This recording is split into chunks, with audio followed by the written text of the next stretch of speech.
A pioneer in women's tennis at Troy, Nancy Dansby Swanson blazed the trail for those to follow in the program. A native of Marietta, Georgia, Dansby reached the semifinals of the AIAW Small College National Championship as a freshman for the Trojans and helped Troy finish 5th nationally as a team. She lost to the eventual national champion. Dansby finished that season with a 17-3 record at number 1 singles and 14-1 record at number 1 doubles. Led by Dansby, Troy won the AIAW Championship in 1977, and along with Ellen Thomas, she won the state title at number 1 doubles. She proved her prowess on the court by defeating a male opponent when she played as a substitute for Watford University. Dansby also starred for the women's basketball team, where she averaged 12.4 points per game, second best on the team behind fellow Troy University Sports Hall of Fame member Denise Monroe. I had always thought about playing tennis in college. I had been playing since middle school, and I wanted to play in college, so I was looking around at different schools. I had also started dating my future husband, and he had come to Troy on a baseball scholarship, and I thought Troy was where I wanted to be as well. My parents weren't real thrilled with that. They thought I needed to go somewhere bigger, maybe Clemson, somewhere like that for my tennis. But coming down to Troy allowed me to be able to play basketball and tennis, and then also be with my boyfriend, Cooter Swanson.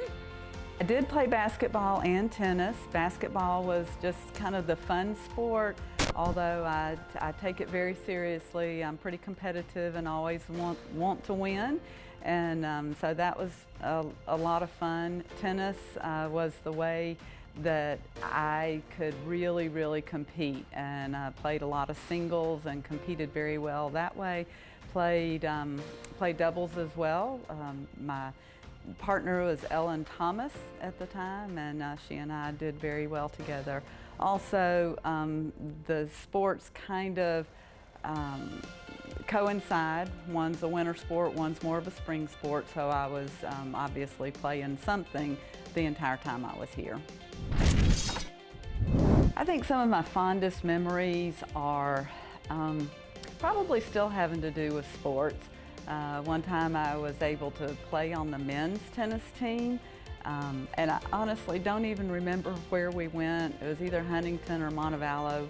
Several of the men's tennis players had gotten sick, and so they asked me if I'd go play. And so I did, and I won. So that was obviously a great time for me. Probably just the fondest is just being here and being able to spend those 4 years with Cooter and doing some things I love as far as tennis and basketball. One of the most influential is obviously Luck Watford. He was my tennis coach here, and he was also, I was a math major, and he worked in the math department. He was a professor there, so I worked for him. Cooter and I started dating even before we were here. We're both from Marietta, Georgia, and enjoyed, he's a little bit older than I am, and so he came down here before I did, and I enjoyed then being able to make the decision to come down here. So we continued to date while we were in college, and we did get married about a year after I graduated from school. We do have 3 wonderful children, another child named Chase, after Chase Riddle, our daughter Lindsay, and then our youngest is Dansby, my maiden name, and most of you probably know him. He is the shortstop for the Atlanta Braves. Sitting alongside people that are already in the Hall of Fame, like Denise and Kathy and Dr. Robert Earl and Chuck, it is very humbling. I just feel like I'm very blessed to be in this situation. I guess I don't take necessarily this lightly that I am in the Hall of Fame at Troy. I guess I would never have thought that I would be here, but I definitely feel blessed to be here and honored for sure.